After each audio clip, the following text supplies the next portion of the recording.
What up? What's up, everyone? It is Sunday, January the 7th, 2024. Thanks for checking in Let's again go. with us. 2024, baby. It's the first week of 2024 in the books. What a fucking crazy week, eh? January, what is it, 7th today? 7th today, January 7th, Shit. 2024. No, it was an eventful week. I mean, I feel like a lot's happened, but I feel like as well, like not a lot's happened. I don't know. It's kind of in that flux state because there's some people that are kind of back, and there's still some people that are kind of not back from like the holidays. You know what I mean? Right. So I still had like if you go to like the gym and whatnot, it still has that holiday vibe, but then it's so like half of it is not. So Yeah. I feel the same way, at least when it comes to my personal life. But as far as what's been going on in the world, what's been going down in the world, it's been there's what a a lot of crazy them. week. What are some highlights for you? Well, from the world, I mean, to name a few, there's like fucking shit going down in Japan. There's shit going down in South Korea. Japan was there was that earthquake literally on the first day of the month. Crazy. 8 people died or some shit. What was the magnitude? It was a pretty high magnitude, right? Like it's know. higher than what they have in average. I don't know how to double check that, but I mean, we all know natural disaster. I don't know. I need to Philippines got murked with earthquakes recently. Like if you look at a chart, like it's literally pop, pop, pop, pop, pop, like they'll show like a graphic where a bunch of earthquakes are happening, and apparently Philippines was just hit by a bunch, but like nothing like too big, I don't think. Yeah. But more than usual, apparently. It's just that side of the world. I don't know. Well, it's like sitting on like literally. I forget what it's called. It's like the Valley of Fire or something like that. But all of the all like like the tectonic plates. It's literally along that ridge line. So anytime they like kind of rub against each other or like impact, it causes an earthquake. Kind of smooshing. Brother, well, that's why that place is such a hotbed for earthquakes. Yeah. Is because it literally sits on that ridge line of that like that area where a couple of tectonic plates meet. And they also not even just earthquakes, but they also get like a lot of tsunamis. Well, that's a result of that too. Yeah, exactly. Well, I mean, if you remember the one, I don't know, you were probably still like a little kid when it happened, but there was this huge earthquake that happened, like, and I think it was the Indian Ocean or something like that, and then this massive tsunami. Like hit I think it was Thailand, Indonesia, a bunch of people passed away. Like I'm thinking like in the hundreds. So like try to look it up, like the Thailand tsunami or something like that, and how many people died. This is like early 2000s if I remember correctly. Bro, yeah, that actually came from an earthquake too. So yeah, that happened in Japan. What else happened in Korea? South Korea, there was that they called him, and it's so weird. They called him a quote unquote opposition leader. You hear about this? Where the dude got stabbed in the neck. Oh, I saw it like in like a public meeting. In a public, yeah. It was in a public area, but he was swarmed. I guess he was leaving some kind of, I don't know. Was it some sort of convention or something? I saw the headline. Yeah. Wild shit happens in Korea, bro. Yeah. South Korea, like both North and South Korea, that place is kind of like, it's wild. Like, wild should be happening in all those areas. Well, you heard about how like their president or something like that was like compromised by this cult. You've not heard of this? No, well, maybe not Jehovah's Witness, but it was like some witch lady or something that like had influence. No, so basically, I'm kidding. Actually, Jehovah's Witness came by over here, and she was just like, so like I had a feeling when she walked in there, I'm like, you're not here for jujitsu. This was yesterday. She's like, no, I'm not. Yeah. Like, oh, so what are you here for? And she's like, oh, I'm just coming around the area, like sharing the word or whatever. And then she's like, here, I have a couple of things to show you if I can leave it. Right. And I saw, as soon as I like turned the corner and like faced what she was showing me, I said Jehovah's Witness. And I'm like, and then so I'm like, I let her kind of do her spiel or whatever. And I'm like, and she's like, do you think anybody would be interested? I'm like, no, I don't think so. I'm not here. It's okay. God bless her. Yeah, God, have a great day. It's good. Like, but she's just like, are there people from across the hallway? I'm like, yeah, I think there's like another tenant or whatever, but like, I'm not sure. Like, you can come back if you'd like, but we're good here. Yeah. What a fucking thankless job, bro. Anything where you're like, even Jehovah's, I mean, hey man, I think they find meaning in it. Find meaning in it, you know what I mean? Well, even just like door-to-door sales, like doing. I think door-to-door sales is, if you I think that's such a great experience, honestly. I've never done it. Commission. You've done it. I've done it. Yeah. And it gave me that talk about, it's a lot like working in a kitchen. Like it just gives you skills, and it gives you have to level up or you die, bro. Yeah. You know what I mean? Yeah. So there's two work experiences that I would always recommend to somebody. One of them is working in a kitchen, because you really have to from a team perspective, you have to get to know, you have to really learn how to work with people that you probably won't like. Well, maybe not probably. Like, so there's some cool people, but there's also some weirdos that work in kitchens, man. You know what I mean? And so you have to, especially if you're working at a busy restaurant, you have to put that bullshit aside and work together as a team. When you're in the weeds, when you have 10 tables that just sat down, because otherwise you're all just getting bent over raw, no petroleum jelly. Yeah. You know what I mean? And you're gonna take that together, Right. So so that's the first experience. The other experience is door to door, commission based sales. I did that for a summer, and I was selling it was anything from Rogers, or no, was it Rogers packages, or World Vision packages, bro. Oh God, dude! We would go to Guelph, we would go to Toronto, we would go to all these surrounding areas and shit, and we would park up on this neighborhood, go door to door, asking people. You know what I mean? Were most people receptive at the time? No. No. So that's where you learn how to take it. Thankless. That's where not even totally thankless. It's gratifying. It's rewarding, and what I mean by that is you have to really work for it. You have to not necessarily you have to really work for it. You have to learn. It forces you to learn certain interpersonal and selling and just your emotional intelligence increases from that as well, right? Because you have to each door presents another opportunity to make a sale, but each door is not the same door. You know what I mean? Yeah. So behind that door could be this old lady. Now I got to switch up my game to cater to this old lady. Yeah. It could be a single guy. It could be a guy that has a family. You know what I mean? So and the number, it's a numbers game too. So the more doors that you can hit, obviously your odds increase in terms of how many sales that you can close. Bro, there would be days where I would be spending 8 hours and I would have no sales. So I went home and you're just on the drive home, you're just thinking about, bro, I just took that fat fucking L. And there'd be times, bro, where you spend 30 minutes, 45 minutes on one person, and then in the end for them just be nah. Fuck, you could have just told me that from the very beginning, you know what I mean?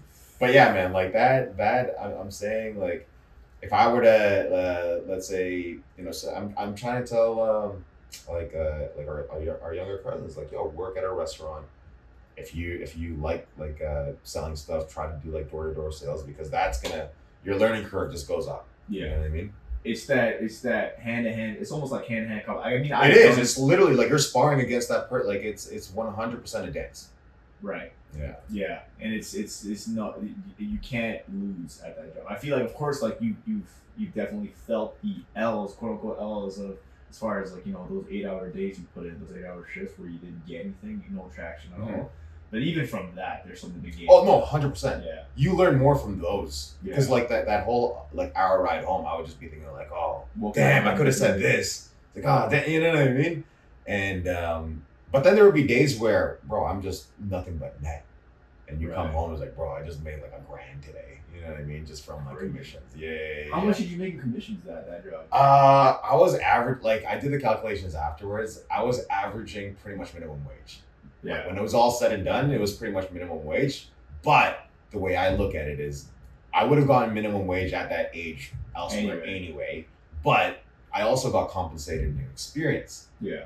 And the level of and the value of that experience, there's in terms of public speaking, in terms of being able to speak in front of a crowd and stuff like that, that just, I leverage that going into the next experience, and that's pretty much what I do now, right? I'm constantly being in front, presenting in front of people. I feel that's such, I hate a tone on so many different things, but specifically, because at that point you're valuing the experience more than the actual wage. Where I think a lot of, especially a lot of students, because again, when you look at the school system in general, you're not really. We talked about this on the last pod, where you're not really bred, or you're not really learning a lot about personal finance. You're not learning a lot about just how to manage your money, things of that nature. And so when you get to the point where you're looking for jobs, you graduate, you start looking for jobs. You don't know any better, so you're going and applying to these places, and the only dimension that you're looking at is your salary and how much money you're getting, and you don't.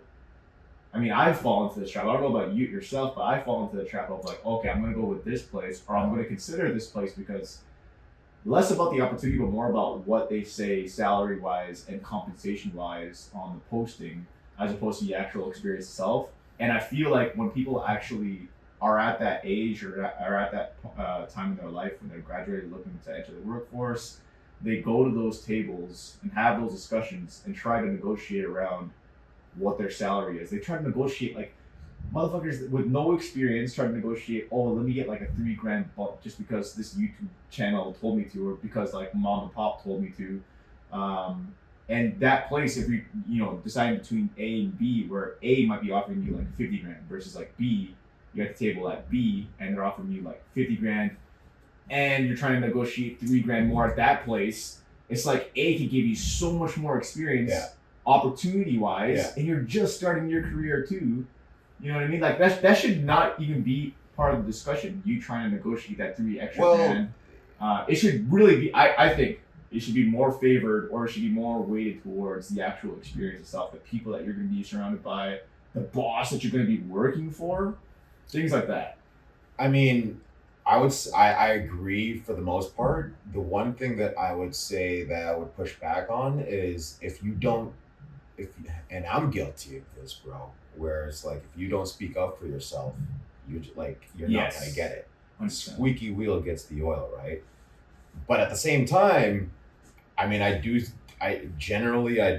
see a lot more, I would say, entitlement for people that are just coming out of school in terms of like, and especially for people that come out of certain schools, right? So I would say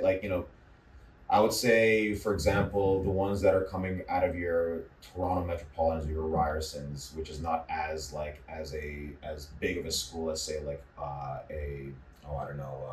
like a business school out of New York. I forget what was it, Schulich or whatever, or even the business school out of Laurier. Like those schools that at least back like in my generation, I'm not sure what it is now. I'm sure it's still probably a lot of it is the same.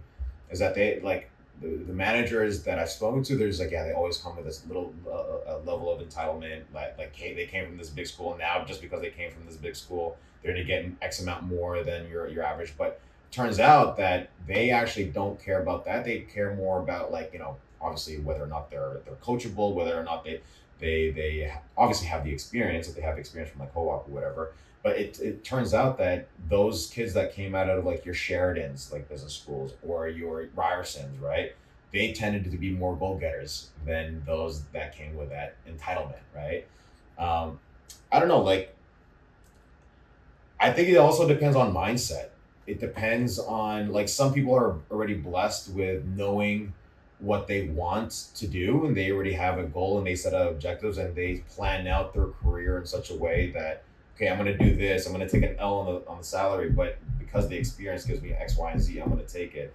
But not everybody has that mentality. A lot of people just kind of like wade into life and kind of do what is the well-beaten path, and more power to you if if you don't want to be out of your comfort zone. I personally wouldn't be cut from that same cloth, but I wish that people kind of reflected upon themselves and was really a little challenge themselves a little bit more. But I feel like that's also there's that level of entitlement of getting more salary, even though they don't necessarily want to put themselves in a position where either they are taking an L on salary or like all these other things that you mentioned, all these other factors. It's just one dimension, yeah. Yeah, I mean, hey man, and I don't know. Is it going to be? But that's also in the part of, you could say that was also in the part of the system bringing you up, where that's really the only thing you're equipped to understand. That's why I love that immigrant mentality, man.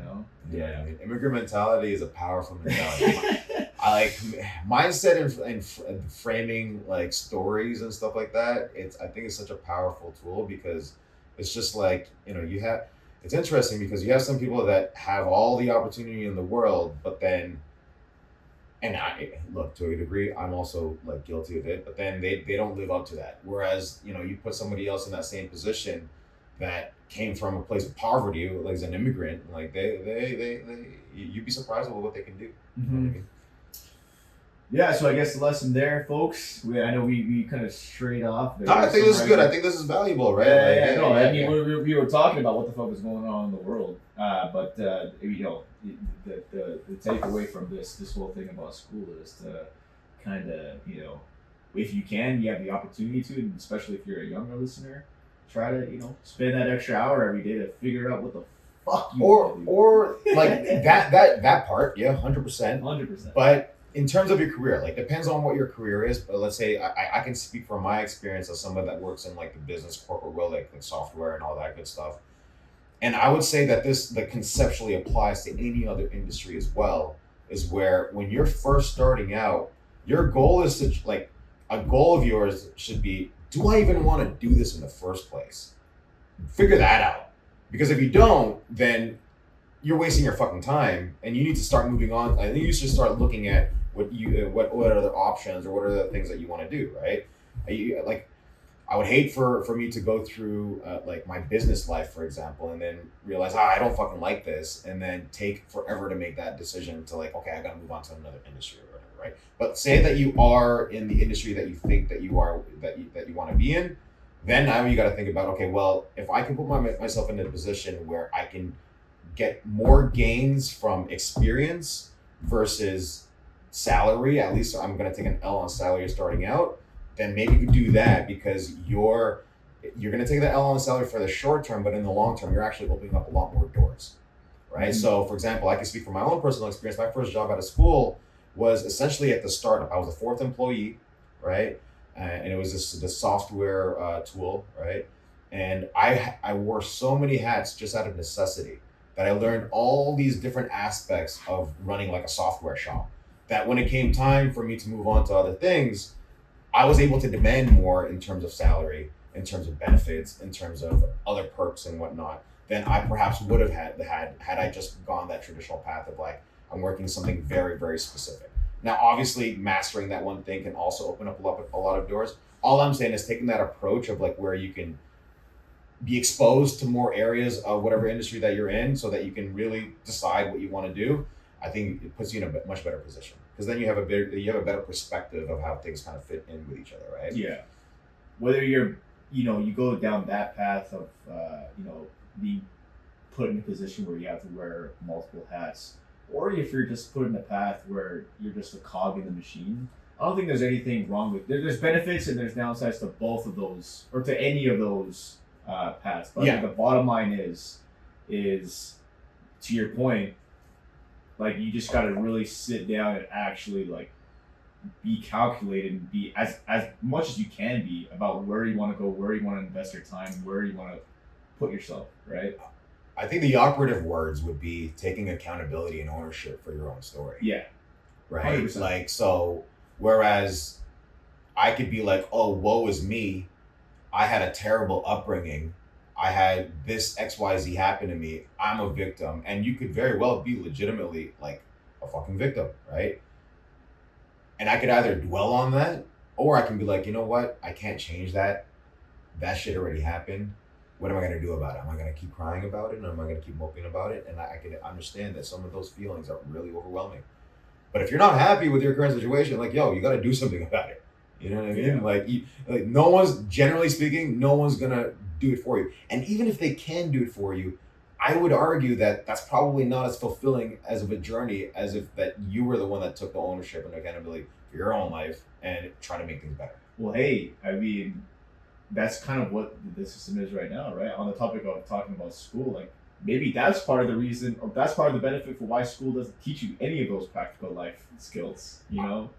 For me, I generally would agree 100%. I would say, generally speaking, I would want to live in a society that where people are educated at least from a foundational baseline level, than a society that doesn't. More on the soccer side than like the well, you gotta learn trigonometry.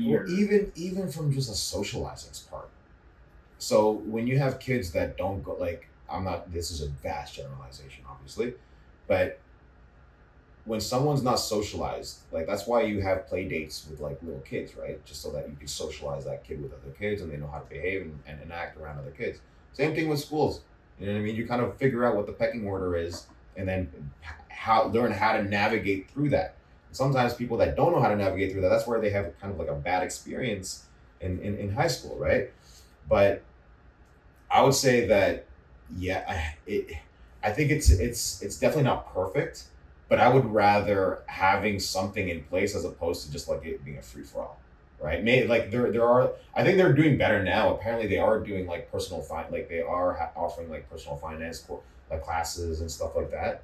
But I would say overall, like maybe like it would evolve into something much better. Like I think I don't know. You could argue, and I'm not an expert on this, obviously, but you can argue that it's just training you to be a good employee Yeah. as opposed to someone that's thinking innovatively. But at the same time, it's just like this compared to this current system is still resulting in more innovation than a system in, let's say, a communist country where they prioritize more on getting good grades as opposed to innovating. You know what I mean? Sticking out like a sore thumb, right? Right. Well, I think it's a good point.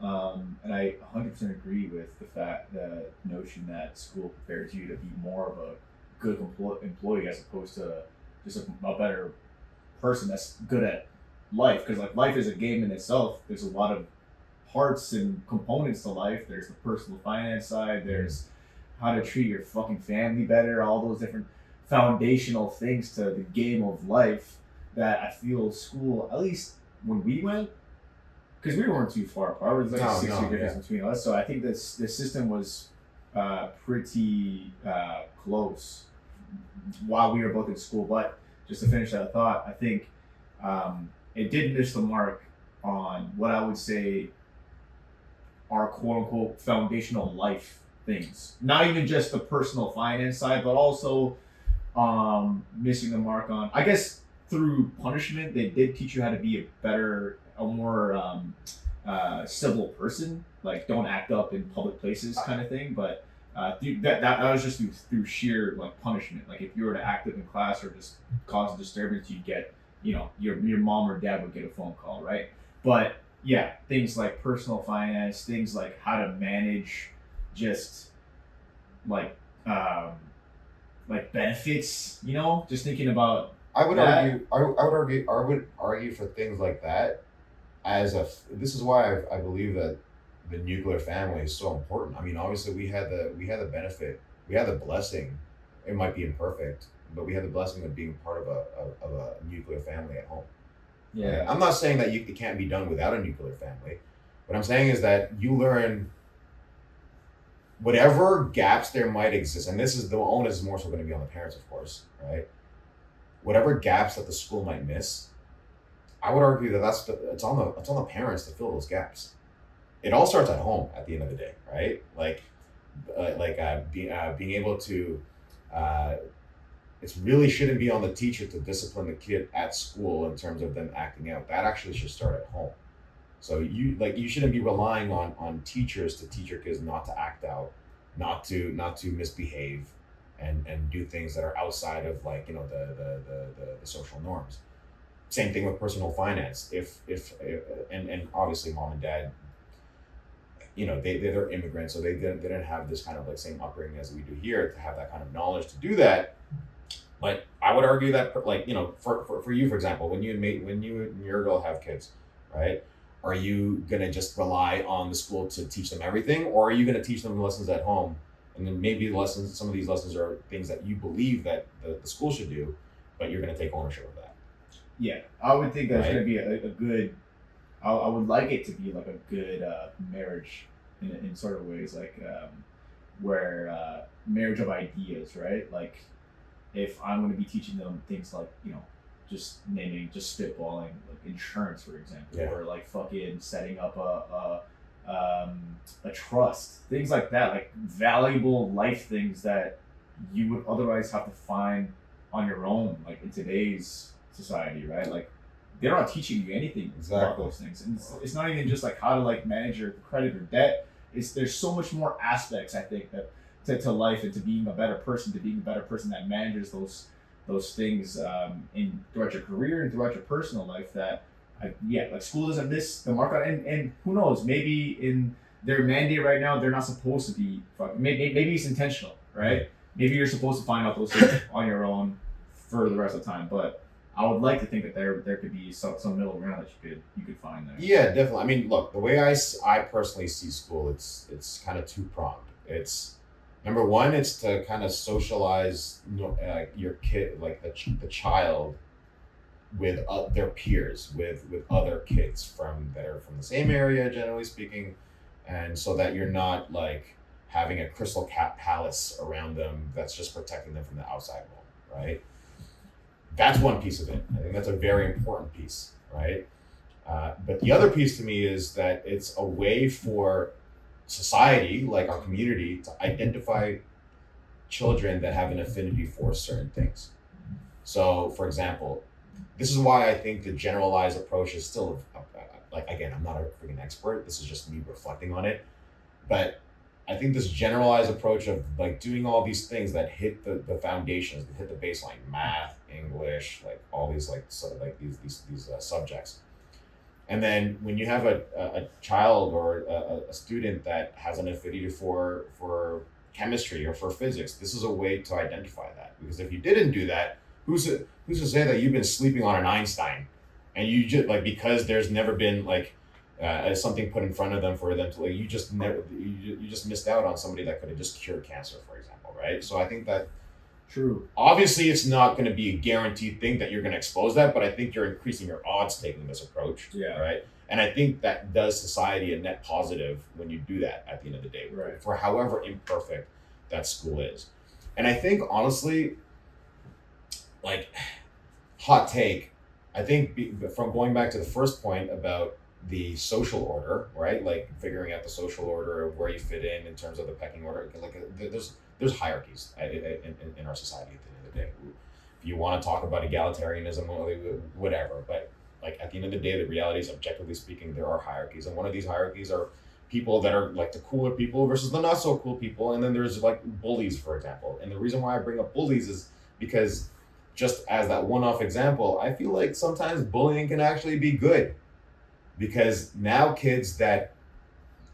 now obviously not always good, because it can result in kids feeling really shitty about themselves and stuff like that. But it's also where you can, going back to that second point about identifying like gems, identifying people that have an affinity for stuff. How many interesting people that have achieved crazy things will tell you that in their upbringing, I was bullied, I was kind of the black sheep, I was an outcast and stuff like that. That type of pressure can make diamonds. You know what I mean? So it's just like, when you have everyone that's always happy, when you have everyone that's always kind of like this baseline, like, oh, everything's happy go lucky. Like, do you think that produces like the best art, the best, the interesting stories and stuff like that? Yeah. Probably not, right? So there's that perfect balance, because obviously you could go the other way where it's like, oh shit, now a bunch of kids are killing themselves because of all this online bullying. I think you're going to have that, right? Killing each other. Yeah, exactly. But and it's a different world now, because back in the day, you could you can go home and leave bullying at school. This is where it's like a new thing now, where the bullying goes home too. So I'm not ignorant of that, obviously. All I'm saying is, how many interesting people have you met that did not have any like some sort of thing that they had to overcome, or something like really like fucked up that happened to them throughout their school, right? Yeah. Whether they were bullied or they were outcasts or black sheep or whatever. Most interesting people I meet have that kind of like story, have that kind of like some fucked up shit happen to them. Yeah, and just thinking about what you mentioned earlier too, like if it's not that, then it's from poverty, right? Mm-hmm. There's really like only two ways. If you're not born to poverty, but you went through bullying and you developed that chip on your shoulder, there's some sort of struggle. There's some sort of struggle in some way, whether that be poverty or whether that be being bullied because you're standing out like a sore thumb. At the very least, some discomfort. Some kind of, because if everything's happy all the time, and like, would things hit as hard as they hit when it comes to like positivity, if there isn't a little bit of negativity that preceded it? Right. You know what I mean? The peaks and valleys, Peaks right? and valleys. So, I mean, I think this is a theme that we were talking about last week as well, is that like struggle is a good thing. Seek out discomfort, seek out struggle.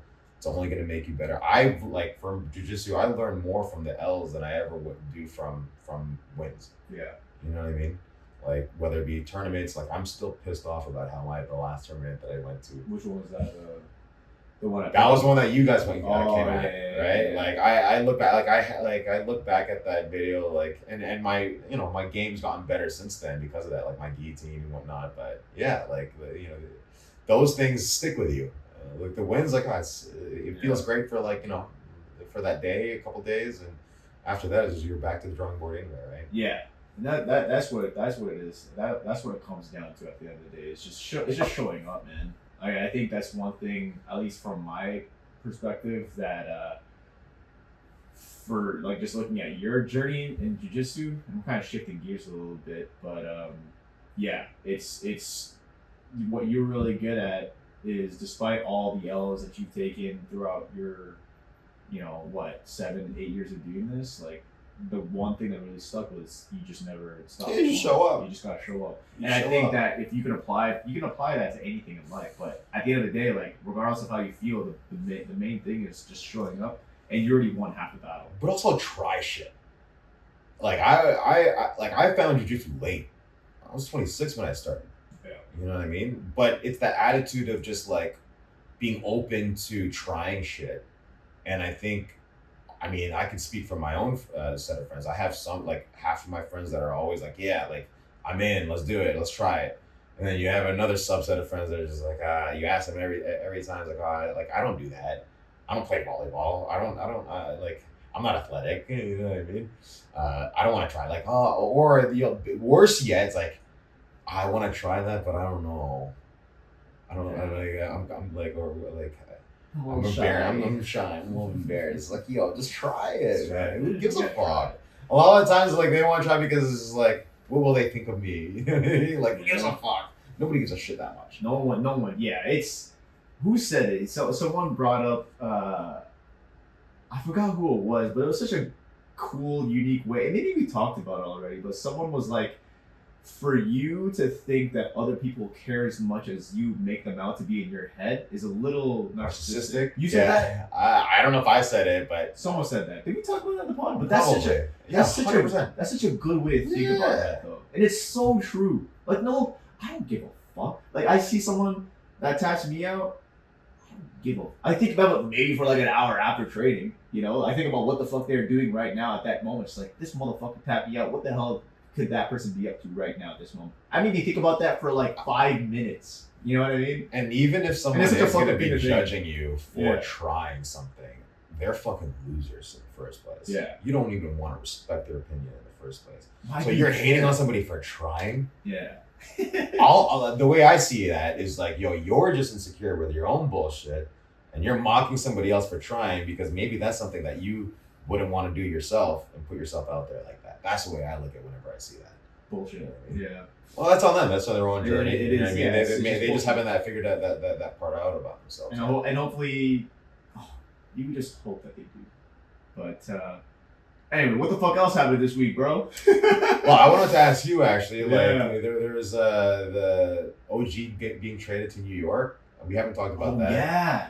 So I don't follow like basketball the way that you might follow basketball, but I don't really everybody's been talking about it, and I'm just like, I don't know. Like RJ Barrett's kind of one of those guys that I feel like had a lot of steam coming behind him, and then he's kind of like, he's kind of mid from my understanding, right? He is. Well, I mean, with basketball, and you know this just as much as I do, but context is everything, right? And so RJ, yes, he does have a lot of heat coming, like backing him as he comes back to his hometown, Toronto. He's a Toronto native, and so there's that. But what, he spent his entire career up to this point at the Knicks? I'm pretty sure he was drafted by the Knicks. Yeah, he was drafted by the Knicks. He spent the first 3-4 years of his career there, as he through trial and just tribulation, he wound up being, I think, the third or the fourth guy there. being like there's the first I don't guy. know. Yeah. Well, like his first couple of seasons, I remember a lot of highlights and a lot of like chatter about like shit, RJ, like he's sick, da da da da. And then the past couple of years, maybe not so much. But at the same time, I'm also out of that zeitgeist. Like I don't really, I barely even watch ball highlights now. It's weird. Yeah, I mean, like okay, efficiency wise, he's not like like he's still got a lot to improve there, which is an opportunity for Raptors because we've not traditionally, but we've historically showed that we can develop players into like making them better shooters, making them more efficient scorers, that kind of thing, right? So there's an opportunity there. He's young too, which is great. He's only like third year, fourth year in. Yeah. We also got who I think is the more bigger opportunity in that trade is Quickly. Quickly is man's name is actually Quickly. His name is Quickly. Oh, Emmanuel Quickly. He was in college. Quickly. Yeah, he was in college. He was a starting five in whatever year that he played that one and done year. I think it was a one and done, but he was in Kentucky. Like he was a starting point guard in Kentucky, and he kind of has the play style and almost honestly appearance of Tyrese Maxey, who plays for the Sixers, who's just balling out right now. He took a huge spurt, and he's pretty much like playing at an all-star, even like a bona fide superstar kind of level right now. Especially after trading away James Harden from that. See, I don't even know that name, bro. You know Maxey? Dude, Maxey was cooking us the past like 2 years. Bro. Every time I saw that guy, I legit like. I am the biggest poser of a Raptor. Well, I'm not even that big of a poser of a Raptors fan. I call myself a Raptors fan, but I don't watch the shit. You know what? I don't follow sports anymore, bro. Like, for me, it's weird, man. Yeah, I get it. I mean, it's a tough thing. It's a time thing, man. It is a time. It's a time suck, bro. But I will make time for combat sports. 100%. 100%. And there's a few things I want to ask you about the next UFC coming up because we have that card is. I was actually we should set up something with a bros on that. 100%. But just going back to the Raptors real quick because of course it's our season. It's our team, and like I'll be a Raptors fan. So what's your take on it? Well, like I 100%. I'm not saying I'm not a Raptors fan. It's just like I haven't followed it, so it's tough for me to like really know what's going on in the league. Yeah. Well, as a fan, I like it. I think, of course, and I think the majority of people that follow. I get that sense that it's positive. It's a big. Came out with a W on that. We came up with a W. As far as how big or how significant that W is honestly up to the eye of the beholder. I think. Right. But for me, I think that it's a pretty significant W because you get two studs for OG who. Honestly, let's be honest with OG. Like, I feel like he only plays basketball for money. Yeah, that kind of seems that way. That's what I hear. Yeah, it's just like because he wasn't getting the money that he was looking for, that he wasn't maybe playing as hard.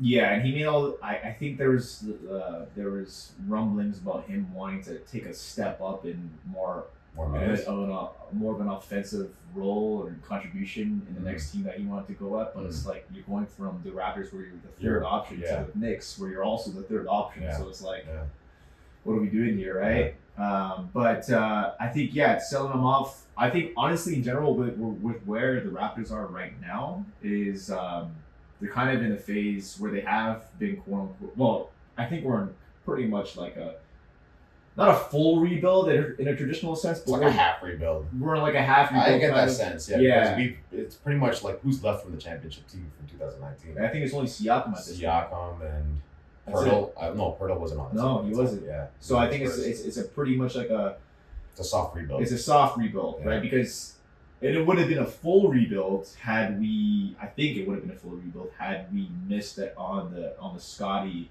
draft because Scotty is a motherfucker right now. He's playing like he's playing lights out. He's playing so he's living up to his potential. He's living up to his potential. Yeah. I would say he's even exceeding his potential. Oh shit! I would say. What's he putting up? Like 2010? No, not 2010. Not that good because that's like superstar good. Yeah. Right. I think he's putting out. That's like for a forward, for like a smaller forward. 2010 nowadays is so common, bro.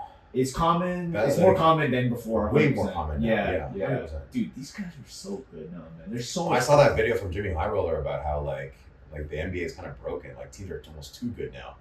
It's that players individually like the individual play is so much like it's just exponentially increased, and I think that's also a little bit a pretty significant part of that is because it's a byproduct of how the league's evolved to complement that. Yeah. It's kind of like how NFL protects the quarterback. Like they put in rules to make sure that it's the most exciting, quick game. Exactly. I get it. And so that's I mean, that paired with how naturally like development and but also training, like the methodologies of training, like understanding what works, what doesn't work, like and like now because information is so easily disseminated, like back in the day, like the technologies didn't really facilitate the most quickest of game plans.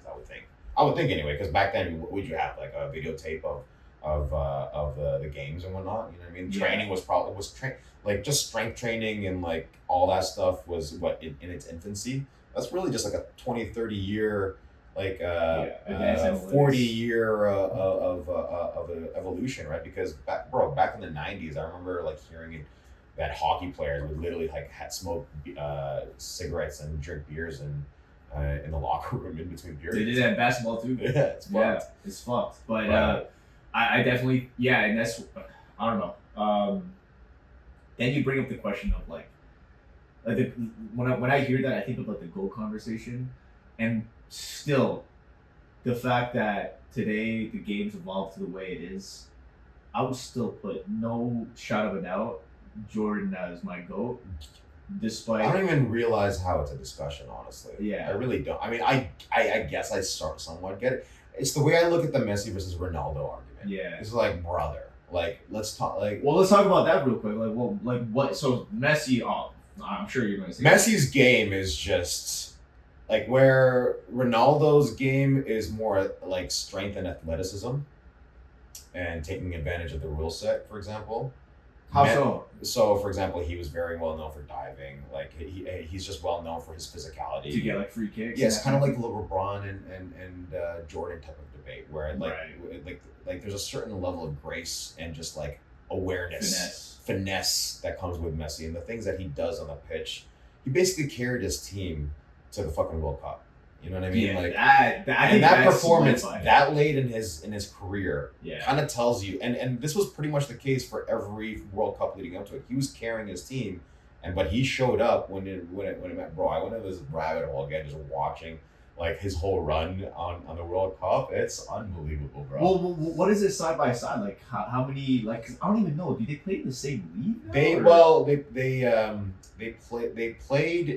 They never played in the same. So the way that leagues work in Europe is that it's by country. So the Premiership, for example, is in England. You have La Liga, that's in Spain. You have there's a Russian league, there's a French league, there's and all that. But then there's the Champions League, where throughout their respective seasons, each league will send X amount of teams to the Champions League. Is that just based on who's the best? It's based on like rankings. Yeah. Who's the best? Like best of the best of each of those leagues. Yeah. But each of those leagues, like the two most popular are the English and the Spanish leagues. Mm-hmm. So Ronaldo spent a lot of his time in his early career in the English league in the Premiership, playing for Man United, which is it's still a very difficult league, because obviously you have that's the pay generally was not like the pay, but also like the crowd, right? Like the English love football. But and then so Ronaldo spent his time there, and then Messi spent his time in the Spanish league, right? Barcelona, Real Madrid.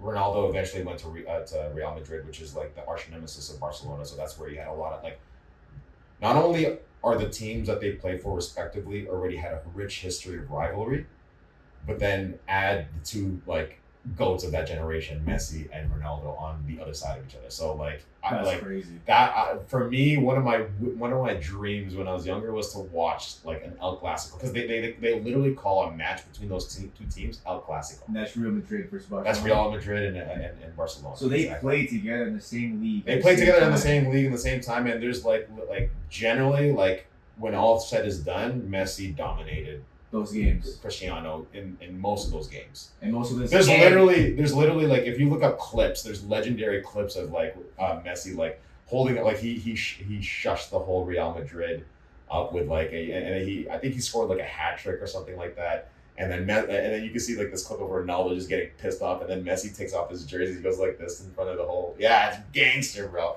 So gangster. It's so sick, man. Like the whole like the way that everything broke down. But so how many more times did like in terms of quote unquote championships? I know there's two. Well, let's look it up. I actually don't know what the metrics are, but if you look at, I'm pretty sure that that Messi has more Ballon d'Ors, which is the Golden Ball, which is like let's say League of MP of the world. I think it's a very close race. I think it's something like 6-4, 6-5, or something like that.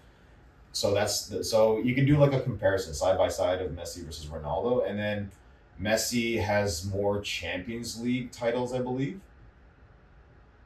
And just numbers wise, like goals, assists, and and all that stuff, because Messi's more of a facilitator too.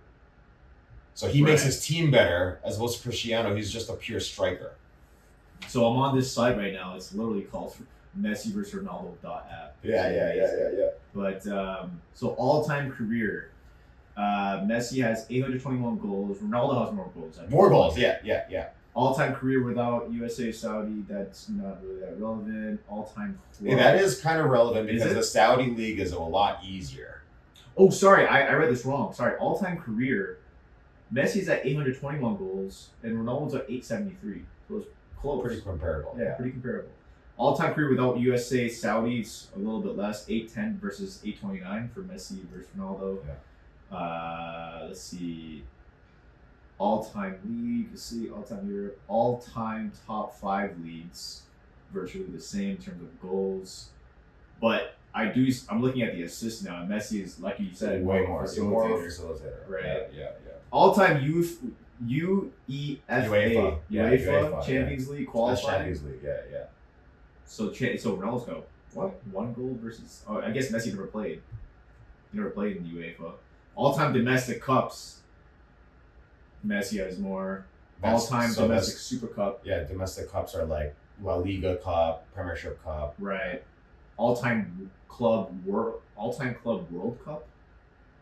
It's pretty comparable, but I mean, this doesn't go into accolades. I want to see accolades. Anyway, so just like to me, just watch them play. Like, yeah, is it the eye test too with them? It's the eye test. Don't get me wrong. Like, okay, it's kind of like watching LeBron versus Michael. Where it sounds very similar to Michael. Where LeBron is the physicality, just the speed, the strength, the power, the agility. You know what I mean? He has all the physical attributes that make up a great basketball player. Yeah. Same thing with Cristiano. Like, this guy's like world renowned for his workouts and stuff like that, and his physicality, his speed. But where Ronaldo will take any opportunity to fall down, yeah, Messi is gonna just power through it as much as he can until he's actually forced to fall down. I see. You know what I mean? Yeah. So it's the mentality, the mindset as well. Right. And in terms of dribbles, like I'm just telling you, watch like best highlights of Ronaldo versus Messi. You tell, like, it's gonna depend on like what kind of style that you like. Usually at the end of the day, that determines which one's your favorite. But I mean, at the end of the day, if you want to talk about accolades, the fact that Ronaldo has 0 World Cups versus Messi's 1, and in that Messi's 1, he carried his team. I think that says a lot. That does say a lot, right? And I heard it was already pretty unanimous even before the World Cup. I would say with the younger gen, a lot of people tend to like Ronaldo. Is that just an eyes thing, or is that? I think it's what they grew. I don't know. I think it's. I mean, there's a certain mystique with Ronaldo, right? Because he's just a really he's like Chad. He's a Chad, but also he also is more in the public eye. Right, exactly. That's like in the tabloids, like, you know what I mean. Whereas Messi, he's very much about his family. Not to say that Ronaldo's not about his family. He's well known to be about his family as well. But I feel like Messi doesn't go out of his way he doesn't care for the limelight, really. You know what I mean? He doesn't care for that. I don't know. I mean, look, to me, I've always liked Messi, so I'm obviously biased. Yeah. I like his style of play is just a lot more like, bro, like I relate more to his style of play than I would ever for Cristiano. True. You know what I mean? That's like when I used to play, like I had he's like a short dude. He's a shorter dude. Yeah. You know what I mean? So Small guy. and I didn't have the speed that Ronaldo has. So like whenever I would like be studying, like okay, like what am I gonna do for this game? Whatever. Like does it give me some ideas to like work on? Right? Like I would watch Messi shit. Yeah. Right? Because I have more affinity for that. It's like more of a. It's like how the small guy could look to Steph and be like, "Yo, Steph's killing." Yeah, exactly. Like fucking that's a part. That's definitely a part of it. So it's more relatable. So you could also say that without the physicality, given the fact that he doesn't have that physical, if he had it, I'm saying he's doing more with less. Yeah, you know what I mean. So if he had more, but it's like he has this God-given talent with his touch. That's what a lot of like I've literally gone on rabbit holes of another test. Honestly, is peers talking about them. Yes. Dude, so he would have similar. He would have greats talk about playing with either one, and more often than not, they'd be like, "Oh, Messi's just a different breed." Like, yeah, that guy, like, and even just the announcers, you know what I mean? Like, them like just watching him play, it's you can't discount that. You can't discount that. And I think this sounds so similar to MJ. It's very similar. It's very similar. The only thing that makes it a little bit easier to say definitively for Ronaldo versus Messi is the fact that they play together at the same time. Exactly. But for MJ and LeBron, you can't say that. You can't. It's tough. And it's a different league too. Right? Yes. Like the league that Jordan played at. Not even just a league, a game. Like, the rule. That's what I'm saying. Yeah, the rule set. Yeah. The rule set was completely different. Apples to oranges. That's what I usually say to anyone that wants to start that conversation. It's an apples to orange conversation right off the bat. Right off the bat. We'll never know. Exactly. We can never know. Exactly. They never played the same game at the same time. And they never competed against each other. Exactly. Which is why it's tough. But I still feel like MJ over LeBron. Same here, and you'll see this in every other sport as well. Like UFC, like do you think that GSP would thrive in this day's UFC? I don't think so because the game's evolved so much. But if he were to like, I would say that if he were still in that generation for his style, he wouldn't. But I feel like if GSP were to be raised in this current style, I think he would still exceed. Yeah, you know what I mean. And that's what it is. And I think anyone at that caliber is going to adjust and dominate whatever the rule set is. Whatever the rule set is. Exactly. They're going to take advantage of whatever the rule set is. And if you don't, then you're not using every facet that's available to you to be successful.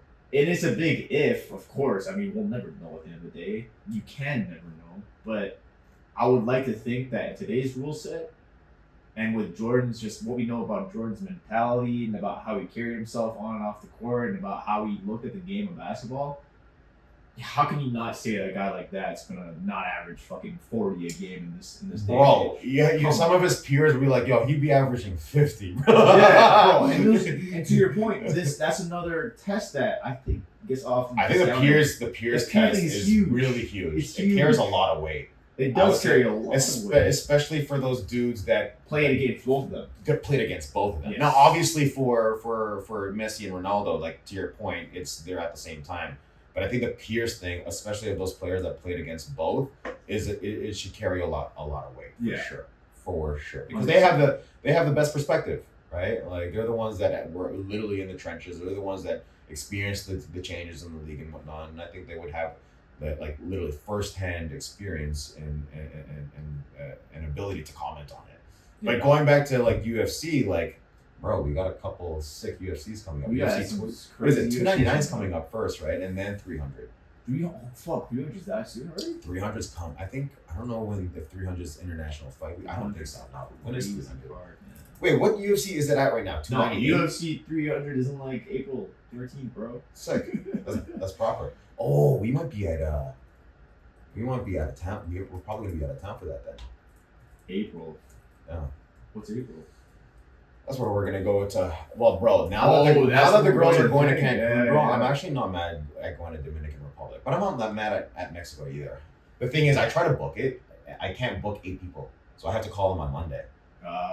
So like when I try to book like 8 people, it's like, oh, you have to contact us directly. I'm gonna do that. I'm gonna do that tomorrow. Sounds good.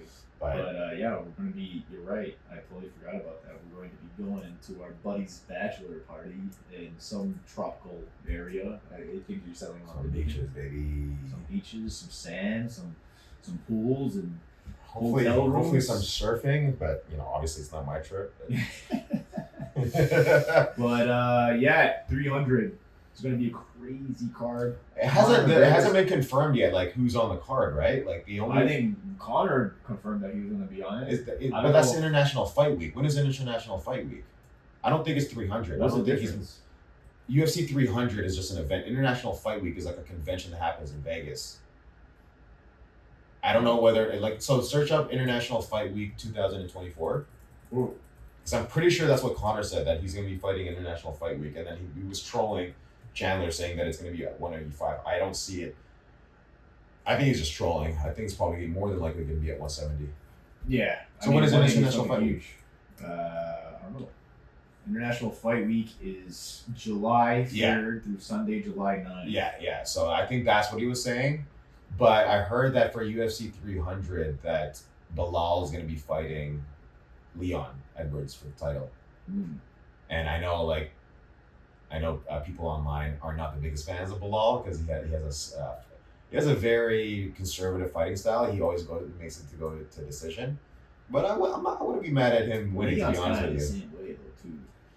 What do you mean? Oh, well, Leon, the thing is, Leon has knockout power. So at least when you're watching him, you could be like, oh, like he's knocked people out before. Whereas Bilal, I think I've only ever seen him knock out one person in the past X amount of years. What do you think of Leon's last performance with Colby? I thought it was great. I thought it was amazing. I thought it was really... He looked clean. Bro, his wrestling looked phenomenal. He was taking the guy down. And that is like, for those guys... That's a big W. That's a big... Well, I mean, I think that's a big statement. I mean, usually when guys do that, it's like, yo, I'm so much better than you that I'm gonna murk you in your own game. In your own game. You know what I mean? It's like when a wrestler that is not known for striking is gonna start striking and then beat the Muay Thai guy.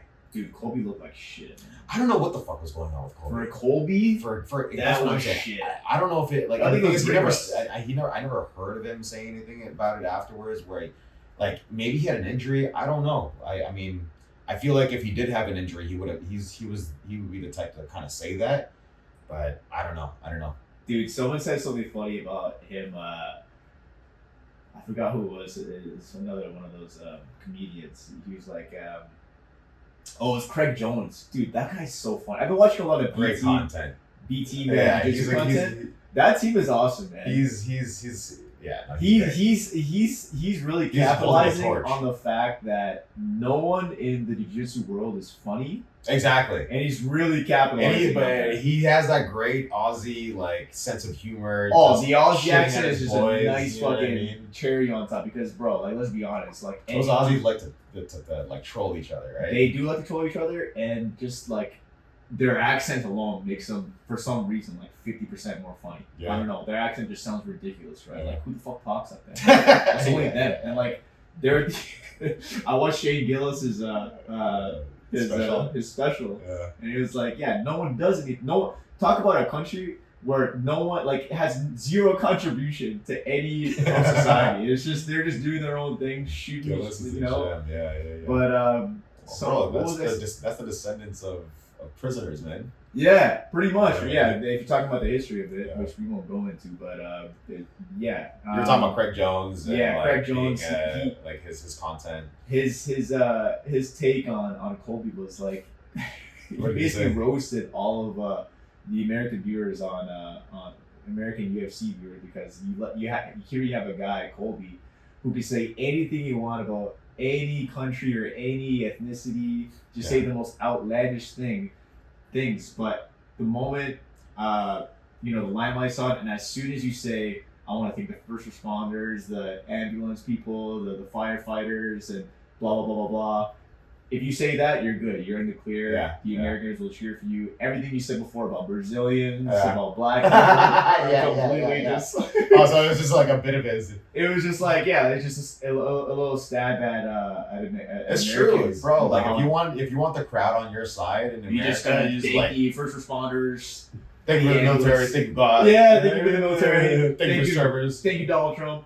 Yeah, exactly. It just goes to show how peanut-minded the American viewers are. I mean, I'm not. To be honest with you, I'm not mad at it, bro. Because Patriots isn't there's nothing like a good USA champ. You know what I mean? USA. It's probably perfect. Hey, it's perfect. Man, that's say what you want about the Americans. Obviously, that they're not a perfect country and they've done some fucked up shit in the past. But show me an empire that hasn't done that, and I don't know. I'll give you fucking a quarter. But what I'm getting at is like, relatively speaking, man. Hey, like it's been pretty dope. Like I know we've benefited from the Americans being the ones on top, right? Yeah. Oh yeah, for sure. I mean, it's good to have the most powerful country in the world as your neighbor. You can't in terms of safety, in terms of just standard of living, you can't be mad at that. On the topic of fucked up things,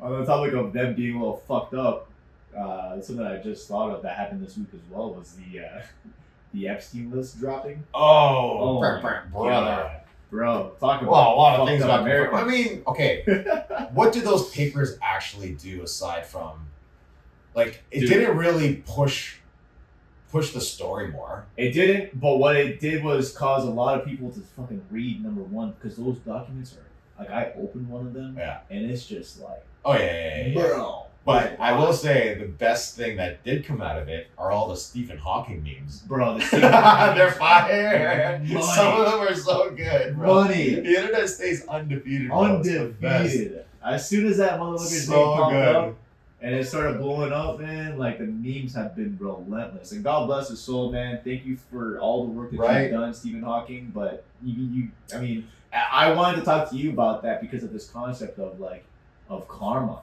Because surely people and you have not just Stephen Hawking, but other people that have the same kind of caliber, like other, top level caliber names, right? Stephen Hawking, you had, I think I saw George Lucas was on there, Michael Jackson was on there. Yeah, he was definitely on there. Who else? Bill Clinton, obviously we knew for a while. But the thing is, these names are not names that have not been associated in the past. In the past, right? It's just confirmation. This is just, if anything, this is just, I don't like. What's gonna come of this now? That's the thing. Like, what's gonna happen? Unless arrests start happening, bro, this is just a moot point to me. It's a reputation thing for sure. 100%. But like, they'll always have that. Who's gonna get? Actually, like, who's gonna? Where's the justice being served here? That's true. Is it just reputation killing? I don't think that's sufficient, if you ask me. Right? Yeah. Like who? Like, dig a little deeper. Some people, like I think the one name that's getting just absolutely destroyed right now is that Prince Andrew. Prince Andrew. Yeah. He's getting clobbered right now. That's a huge. Looks like a class 1 scumbag. Yeah. At least what you can say about Stephen Hawking is just like, bro, like if you let Stephen Hawking take advantage of you, like it's on you. Dude, what was it about? He said that he got off on like minors trying to solve. I don't know if see that's the thing. Minors has never been the operative word. It's been small people. So like midgets basically. Really? Yeah. So the story that his kink apparently was midget, like small people. I don't know what's the it's small people. It's small people. Is midget like derogatory? I don't know. Anyway, I think you can cancel for midget nowadays. Can you? I think, I don't know. I mean, no malice. I mean, no malice, right? Small people, okay?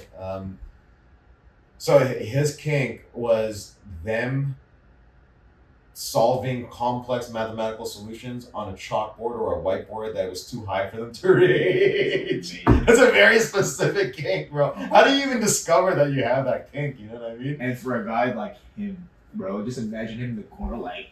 Yeah. Well, it kind of makes sense that he'd be kind of getting off on that, where it's just like, he could kind of relate to them, but like it's weird that like they're able to move, but I don't know, maybe just watching them struggle.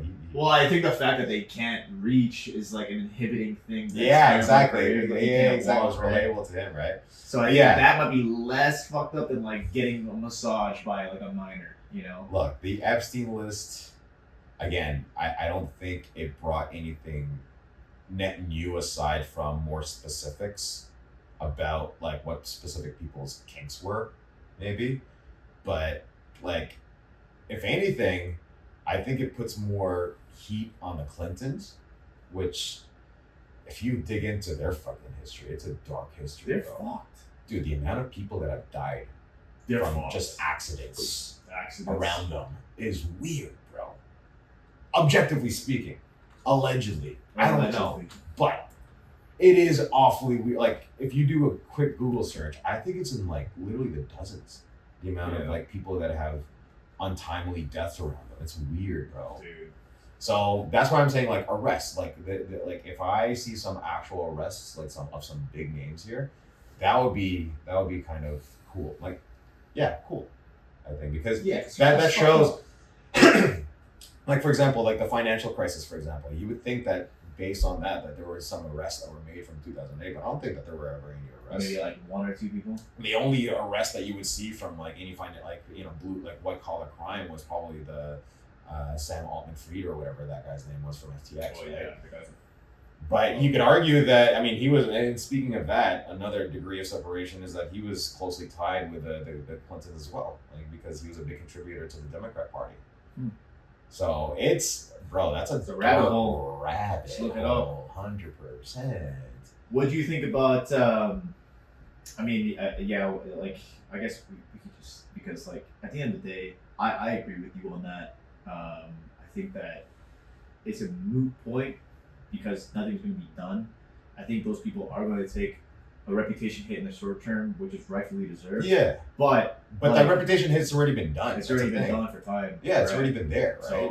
So I mean, what actually came of it? Like, I don't think, aside from the fire memes, like, which is already great, but I mean, because I don't think Stephen Hawking was mentioned before. He was. Oh, he was. He was. Oh, he was. Yeah, You're right. He was, yes, absolutely. Yes. Because the thing is, like, it came out that Epstein would entertain people of like Stephen Hawking's caliber, of like a Nobel Peace Prize winning caliber, because it was Epstein's way to reward people that are pushing humanity forward. You know what I mean? But really, it was just a way to be like, you know, like think about it this way: if you're a world, to me, it was almost bait for the other world leaders. So it's just like, if I'm Epstein and I want to get people that are in power, and I know that they are more interested in like these really interesting people, like your Stephen Hawking's, like these people in the sciences and whatnot, I want to try to foster that relationship. Like, hey, Mr. President or Mr. Prime Minister, I got Stephen Hawking coming through. Like, I got all these interesting people coming through. You want to come over?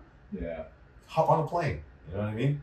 So I think that's what like I'm just trying to piece the dust. That makes sense, though. Yeah, I mean, if you want to establish yourself as, you know, as on the same caliber of person in the world in terms of the hierarchy. Yeah. Right. As associate yourself. Associate yourself, but then you have that as kind of like a leverage point almost. Exactly. Well, you can do it on a micro level, bro. It was just like, okay, if I'm a club promoter and I want to attract the coolest people, I go, I'm gonna get the hottest girls to come through. Right. I'm gonna advertise that I got the hottest girl, and now I'm gonna have those heavy hitters that, you know, have a lot of money to spend on bottles. It's an animal kingdom thing. That's it, bro. You could work that from the micro level all the way up to like we're the same monkeys at the end of the day. We're the same beasts. You know what I mean? Dude, just different suits. I've been watching this thing with my girl recently. It's called it's so silly. It's a reality show. I don't even know why I'm watching it with her. It's just on the background, but then I'm invested in it too because like she's there. She's watching it. It's good entertainment. It draws you the fuck in. Yeah. And there's something. I'm sure there's research on.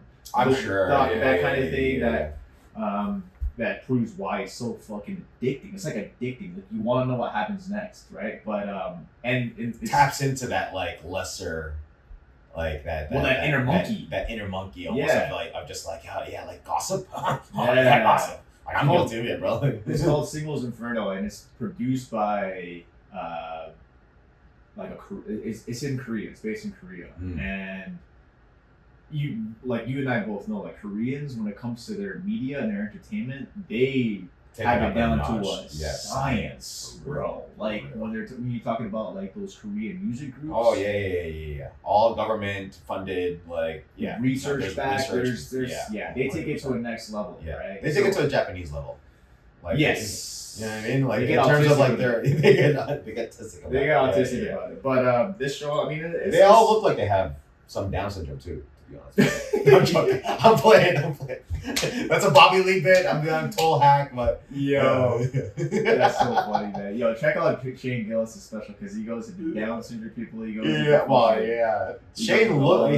Shane like he measures that. Credit to him is that he's like he said in the handicap section, he's like, nobody asked me. Nobody asked me. Nobody said anything. And if you ask me, just look at me like, you already know. Exactly. Like, you know the bit that I'm talking you about. know it. Yeah, exactly. But go check it out. I mean, what was I going with that? It's you're tapping into your monkey mental when you're watching shows like that. And I think a lot of those shows where you can't peel your eyes away, it's tapped into that. Where it's just like that reptilian brain is almost taking over, and you can't help it, even though your logic brain's like, why am I watching this? Yes. Why am I enjoying this right now? Because it taps into that. It's just like UFC, bro. It's just like, yo, this is a vicious sport. Why do I like the blood?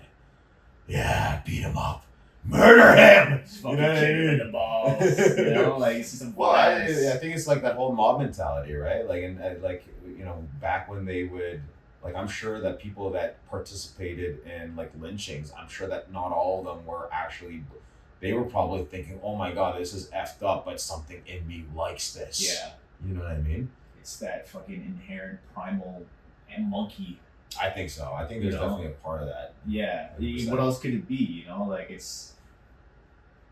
I mean, anyway, that's the research going behind why we, you know, like the addiction for our phones, you know, all those things tap into our monkey instincts. I think I gotta do better about that. What's your hours per week on your phone? Dude, I saw it this morning. It was that. Same here. Say like I'll say 5 hours. 5 hours. I'm 7. Yes. I'm 7. Well, you do a lot of shit. Yeah, but no, bro. But no, No. I was like, it's true, but not in the sense like that's not good. That's not an excuse, bro.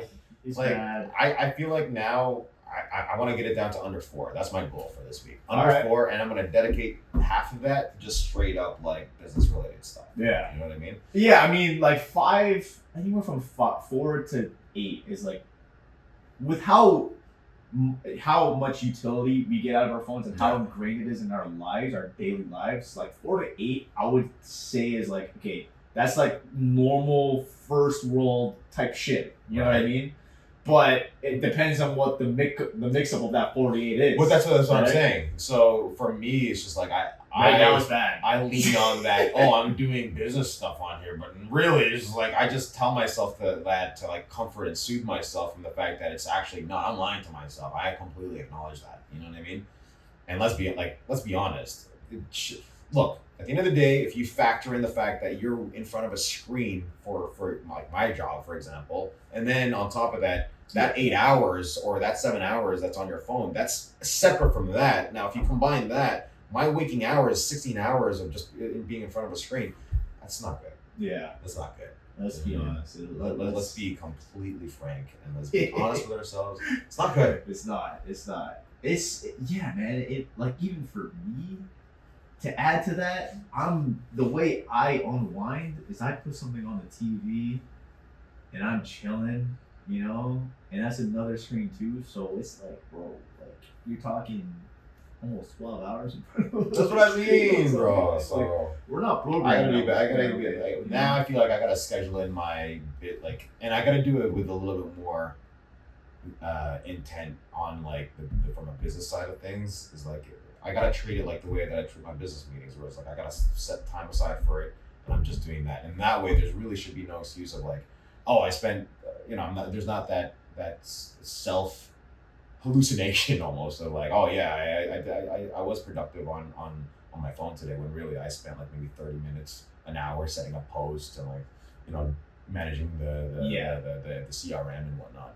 Do you think it's more of a what you spend your time on thing? Like, is it necessarily like, okay, 12 hours in front of a screen is just objectively bad for your health, or is it like 12 hours and depends on what you spend your time on? Spending your time on, I would say. Yeah.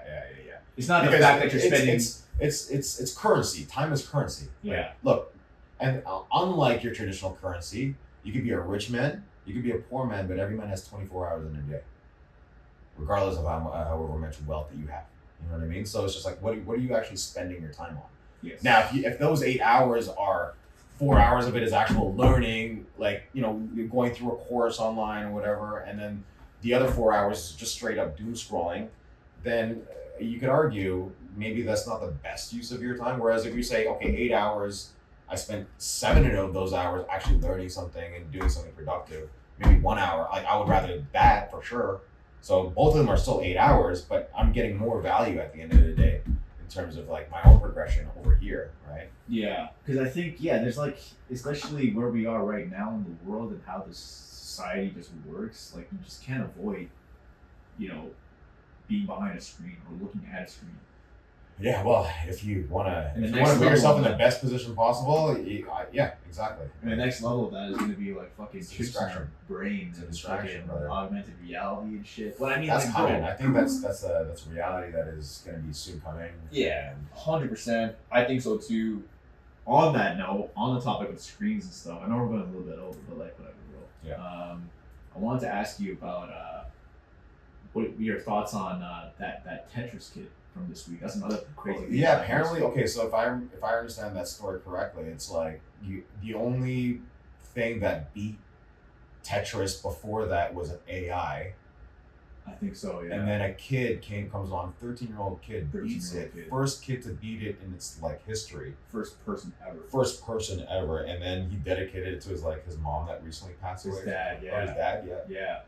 And what do I think about it? I think it's just a reflection of like how we're like melding with technology, honestly. Like as things progress, people are just going to get more and more ingrained in technology. Right. That's something that I thought of too. There was you see that reporter that shit on the kid? No. For it's like the Sky News reporter that shit on the achievement. It was just like, yeah, like they were doing it's funny because they had 2 segments that day when they were reporting on that. The first segment where they actually talked about the kid that beat the Tetris game, she basically shouted on him, said Tetris should not beat the goal, should go outside, touch grass, kind of statement. Just obviously stuff that came out of her own. She's projecting. Exactly, right? Like it if was. If a kid finds meaning in that, like, hey man, like they enjoy it. But later on that day, they did the same segment. I didn't see a clip of her actually talking about this. Maybe she didn't even comment on this, but there was another segment where they gave their flowers to some kid that beat, or like that person made like an achievement in darts, like throwing darts, and they rated 16-year-old kid. Yeah, the 16-year-old kid that did something in the darts world that. Because it was just like a real life thing versus like, you know, a screen. You could argue it's literally it's a video game that predates a screen. Exactly. It's just arbitrary games that we have come up with. Yeah. Right? Like basketball, for example. Yeah. Like it's any other activity, right? But and I just thought that was so shallow. Yeah, that chick or that reporter is a hater. She's a hater, but it's also he's also a 13-year-old kid. 13-year-old kid. It's completely normal for them to be into video games. And I genuinely think if you're a person that's able to achieve anything and you're the first person to do that thing, regardless of whatever the fuck it is, because there's like 8 billion of us, you gotta give them the flowers. You know what I mean? Like whether it's fucking the first person to fucking, you know, grow flowers on their sink or something, or that's not gonna age well for that lady. Oh, it's terrible. It's terrible. Oh, she's getting destroyed right now. Online, yeah, she's getting destroyed, right? Yeah. But it's like rightfully so. Because on the topic of screens and stuff like that, like and like these games are, like I said before, they're all arbitrary things that we've come up. Like, why does LeBron get his flowers in basketball when basketball, in the same vein as Tetris, is just a made up game by us? For entertainment, for, you know, just physical. I think it's easy to shit on because it's a video game. Yeah, it's a video game. Because like, you know, those like that's so closely associated to nerds and like losers and stuff like that. That just like it comes with that kind of stink, I guess. Which I would like to have thought like it's 2024 that we'd be. It's definitely changed. It's still the still there. The needle's definitely moved, but it's still there. It's still there. It's not to the same degree because pretty much everyone games now that's coming up. You know what I mean? To discount that achievement just because it's behind a screen and not a real life thing is you're a loser, lady, and you know that you're a loser, and you're projecting how much of a loser that you feel on a little child that achieved something that you probably would never achieve in your lifetime. Yeah. 100%. So therefore, get fucked. Everybody that's making fun of you online right now, deserved. The part that killed me. But me. Maybe sometimes not. Like, look, at the end of the day, even if you are that lady, just don't read those comments. Yeah, it's like people on the internet are weird. Like, you gotta humble yourself. Like you're telling a 13-year-old kid that achieved something as monumental as that, and you're saying that shouldn't be the life goal, as if you're not the woman at Sky News. Like, I've never even heard of Sky News. Like, humble yourself. You know what I mean? Like, yeah, I mean, I don't think I think we. Yeah, I mean, I get it. I know what you're saying. Yeah. Anyway, I thought it was distasteful. But it's 100%. But it's just like, cares at the end of the day. Who cares? They're like that lady for sure has her own battles that she's going through and whatnot. And I think that's probably more of a reflection of her own insecurities more than anything. It's just like what we were talking about in the beginning, where it's just like you're hating on somebody for trying. You know what I mean? That says a lot more about you than it says about anybody else. So I think that lady's cut from that same cloth. That's all. For sure. Yeah, for sure. And with that, we are gonna go try to focus on some leg locks. We'll see. Yeah, I got a couple of drills, and then we'll do some striking. Next week we'll check in with you. Just to wrap this up, we got a few things that we have lined up for next week that should make for an exciting pod. I'll tell you after. But yeah, stay tuned. We'll check in with you. Hope you guys have a great week. Thanks for tuning in from wherever you are. That's a wrap. Peace. Peace.